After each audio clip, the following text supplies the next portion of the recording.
해양을 공부하기 위해서 시간 내서 이렇게 오신 것을 환영합니다. 네, 오늘 함께하는 바닷속 이야기라는 제목을 가지고 여러분들 실험실 돌아다니면서 여러 실험들을 각각 조교님들과 함께 진행할 건데, 그거에 앞서가지고 전체적으로 바다가 어떤 건지 해양이 어떤 건지에 대해서 간단히 소개하기 위해서 제가 왔습니다. 그래서 보니까 주제는 현미경을 통해 볼 수 있는 작은 바닷속 생물부터 큰 파도까지 직접 보고 체험해보는 흥미로운 해양이라고 되어 있는데, 이런 부분들에 나가기 전에 앞서서 제가 퀴즈 하나 드릴게요. 어떻게 보면 쉬운 퀴즈이기도 한데, 지구의 표면은 대부분 바다로 덮여 있다. 이게 OX 퀴즈인데 맞을까요, 틀릴까요? 맞다고 생각하시는 분? 네, 대부분 손들었네요. 틀리다고 생각하시는 분? 네, 없네요. 대부분 잘 아시네요. 맞습니다. 지구 표면은 70% 이상 대부분 이렇게 바다로 덮여 쌓여 있습니다. 그래서 지구에서 이 바다라는 부분은 뗄래야 뗄 수 없는 엄청 중요한 부분이고, 이 해양 생태계가 지구에서 하는 역할이 무지무지 큽니다.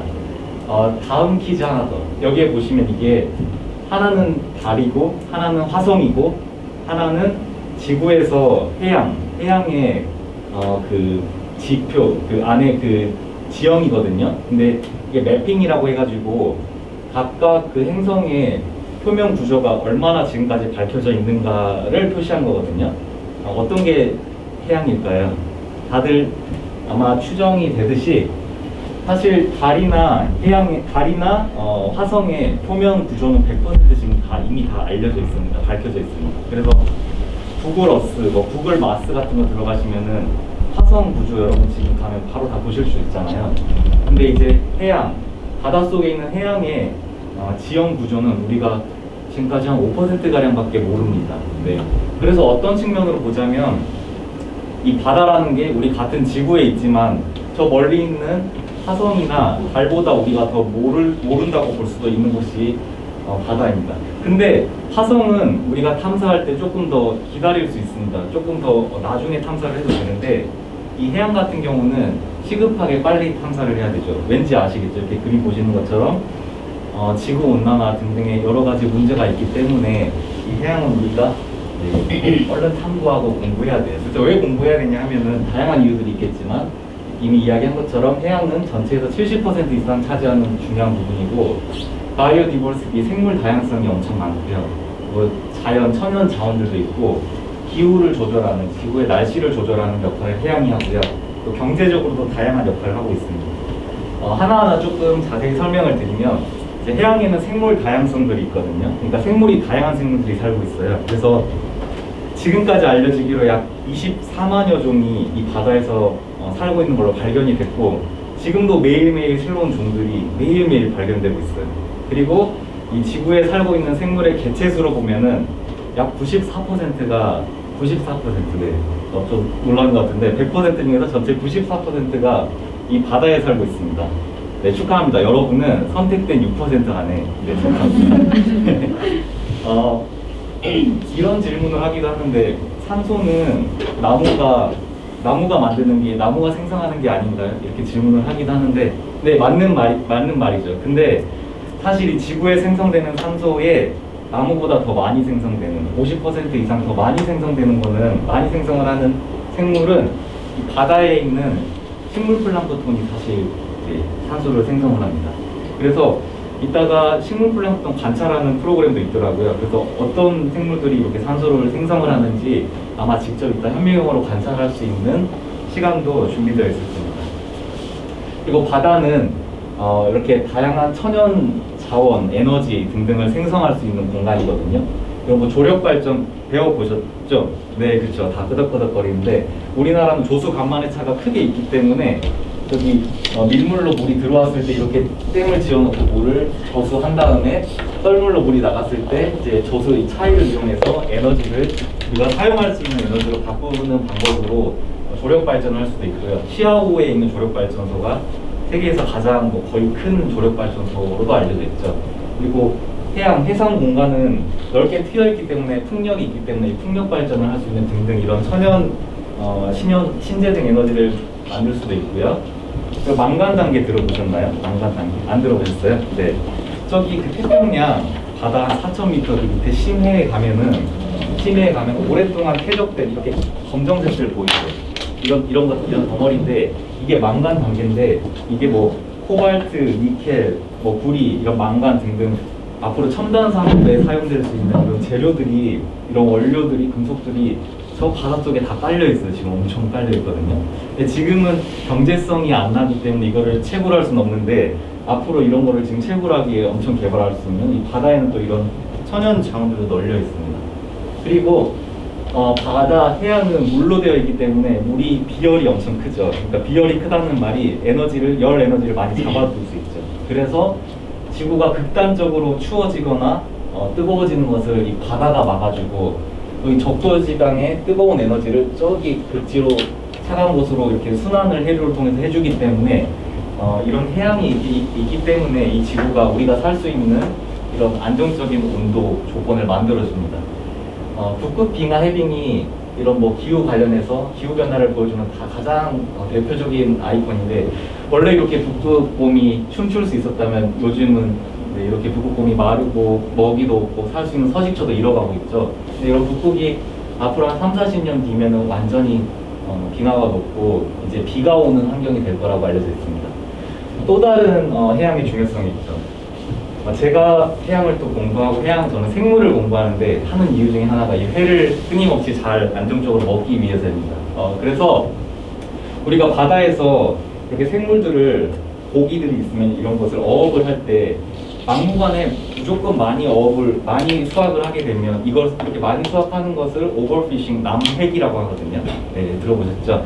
남획을 하게 되면 이 생태계에서 자연적으로 물고기가 다시 회복할 수 있는, 그렇죠, 회복력을 잃게 돼요. 그래서 해양학자들이 얼마나 이것을 이렇게 수확을 해도 되느냐, 이런 것들도 연구를 진행을 합니다.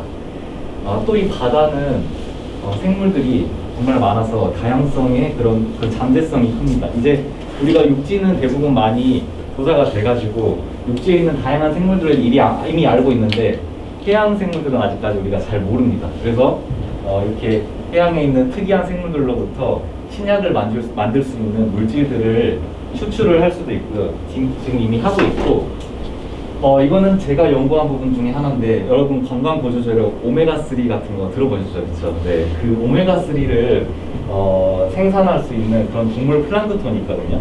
여기 보면 이렇게 연두색 이렇게 알갱이가 지금 지방산 오메가3 덩어리거든요. 그래서 저는 이런 것들을 플랑크톤을 통해서 어떻게 더 많이 몸속에 오메가3를 생물들이 함유할 수 있고 그렇게 해가지고 수출을 할 수 있는 그런 연구도 진행을 합니다. 이게 여러분 생물 농축 들어봤죠? 바이오 어큐뮬레이션, 생물 농축, 그렇죠? 그러니까 그 해양의 먹이망에서 밑에 식물 플랑크톤을 동물 플랑크톤이 먹고 그다음에 어류가 먹고 쭉 그렇게 이 지방산들도 이렇게 쭉 농축이 되거든요. 근데 주로 요즘 오메가3를 생산하는 거는 저기 위에 있는 큰 어류들로부터 많이 추출해내는데, 그러면은 이 오메가3 얘네들 동물 플랑크톤을 먹은 오메가3를 그 어류가 이 생물 농축으로 얻어낸 것을 먹는데, 마찬가지로 중금속 같은 물질들도 이렇게 많이 농축이 되겠죠. 이 먹이 푸드앱이 길어지면. 근데 이 동물 플랑크톤이나 식물 플랑크톤은 저 아래 하위 단계이기 때문에 그런 위험성으로부터도 피할 수 있는 이런 부분들도 있습니다. 그리고 또 하나의 이제 해양의 중요성은 교통이죠, 교통. 우리가 원래 만약에 여기 우리나라 부산에서 저기 북유럽의 네덜란드로 물류를 이동시키려고 한다면, 그러면은 저기 동남아시아를 거쳐서 이집트의 수에즈 운하를 거쳐서 이렇게 돌아가면은 한 22,000km로 한 40일 정도 걸리거든요. 근데 이제 북극에 빙하가 녹으면 저기 북극을 통해서 거쳐가면은 한 15,000km밖에 거리가 안 되거든요. 그러면은 한 10일 정도 가는 속도를 줄일 수도 있고 그에 따른 물류 비용도 줄이게 되거든요. 그래서 앞으로 미래의 기후가 이렇게 변해서 해양 환경이 이렇게 변한다에 대해서 기후 변화로 인해서 대부분 나쁜 조건들이 많이 발생이 될 건데, 해양학자들이 이렇게 앞으로 발생될 것 같은 나쁜 환경을 예측해서 대비하는 뿐만 아니라 또 이제 이렇게 보면 뭔가 좋은 이점들이 있을 수도 있잖아요. 네, 그런 것까지도 예측하고 어떻게 이점을 살릴 수 있을지 그런 연구들도 합니다. 그래서 우리나라에서도 이 북극의 혹은 남극의 얼음들을 깨고 다양한 지질도 탐색하고 길도 만들고 이런 연구를 알아온 후라는 세빙 연구선을 만들어가지고 연구를 하고 있습니다. 네, 이제 우리나라 같은 케이스를 마지막으로 보면 우리나라는 삼면이 바다로 둘러싸여 있죠. 그래서 여러분 여름에 해수욕장 가서 해수욕하는 것도 엄청 익숙하시고 뭐 저기 갯벌에 가가지고 조개 같은 거 막 캐는 그런 경험도 다 있으시죠. 근데 이 갯벌 같은 경우도 전 세계적으로 갯벌이라는 환경을 가지고 있는 나라가 진짜 몇 군데 안 돼요. 그래서 우리나라에 있는 이 서해랑 남해까지 이 서해에 있는 갯벌이 전 세계적으로 가장 유명한 5대 갯벌 안에 속할 정도거든요. 네. 그래서 갯벌이랑 이런 바다를 가지고 있는 환경이 정말 축복받은 우리나라 사람들에게 이들에게 그렇다는 생각이 드는 게 제가 이제 대학생들에게 해양과학의 이해라는 그러니까 해양을 가르치는 과목을 공부하고 가르치고 있거든요. 근데 거기에 저기 우즈베키스탄에서 온 친구들이 수업을 듣고 있어요. 근데 우즈베키스탄은 저기 중동에 바다가 아예 없는 나라거든요. 완전 내륙 안에 있어가지고 그래서 그 친구들이 이 바다에 대해서 수업을 들으면 엄청 신기해하고 우리는 바다가 너무 당연한데 바다를 정말 신기하고 어쩌면 어려워하기도 하고 그렇더라고요. 네. 그래서 그냥 우리나라에서 바다라는 것을 접한다는 게 정말 여러분들도 축복받은 환경이다 그런 이야기 드리고 싶었습니다. 그래서 정리를 하면 약간 연간 1억 2천만 명 이상이 바닷가를 찾죠. 그러니까 우리나라 국민 한 명이 1년에 2번 이상 정도 바다를 찾을 정도로 바다는 우리에게 친밀하고 국민의 28%, 약 1,400만 명이 이 바닷가 주변에 연안에 사실 거주하고 있고 그리고 해외와 물류를 수출하고 수입하는 그 물동량의 98%가 이 항만, 네, 바다를 통해서 이루어지죠. 그래서 바다는 이렇게 뗄 수 없는 관계이죠. 그래서 이런 우리나라에서도 바다와 관련돼 가지고 다양한 직업들을 가지고 사람들이 역할을 하죠. 뭐 예를 들면 바다의 질서를 책임지게 되면 해양 경찰도 있고 바다를 어떻게 좀 더 잘 이용할까 해서 해양 공간, 뭐 건축, 공학 쪽으로 연구하시는 분들도 있고 또 그 배, 선박, 물류를 위해서 선박을 중개하고 통제하는 사람들도 있겠고 이제 저희 같은 혹은 여러분이 오늘 오셔가지고 이제 실험하고 배울 사람들은 이제 해양을 수산을 연구하는 연구원 과학자들이죠. 그래서 여기에 속합니다. 네. 이렇게 있는데 오늘 여러분들이 각각 그 실험실을 돌아다니면서 연구할 수 있는 부분들의 그 연구자들의 형식이 여기에 다 모여있는데 제가 하나씩 마지막으로 이제 한번 짚어보겠습니다. 그래서 먼저 해양 물리학자가 있어요. 해양 물리학자. 해양 물리학자는 어떤 연구를 할까요? 네, 해양 물리학자는 이 바다에 있는 물의 바다의 온도, 밀도, 그 다음에 이 물결, 해류, 움직임, 이런 거 조류, 이런 물리적인 특성들, 네, 이런 물리적인 특성들을 파악을 하는 연구를 하고요.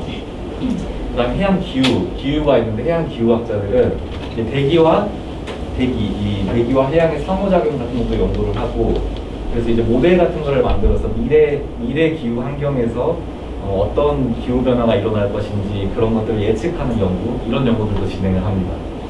그리고 해양 화학 연구자들은 해양 화학 연구자 저기 계시는 저 두 분 조교님들이 이제 이따가 화학 관련해가지고 가르쳐줄 건데 정밀한 이런 분석 장비를 통해 가지고 해수 바닷물 속에 들어있는 방사성 동위원소, 뭐 여러분 후쿠시마 원자력 발전소 붕괴되면서 방사성 동위원소 민감하시죠. 이런 방사성 동위원소뿐만 아니라 중금속, 미량 화학 물질, 영양염 같은 여러 가지 바닷속에 있는 화학적인 물질들을 분석을 합니다.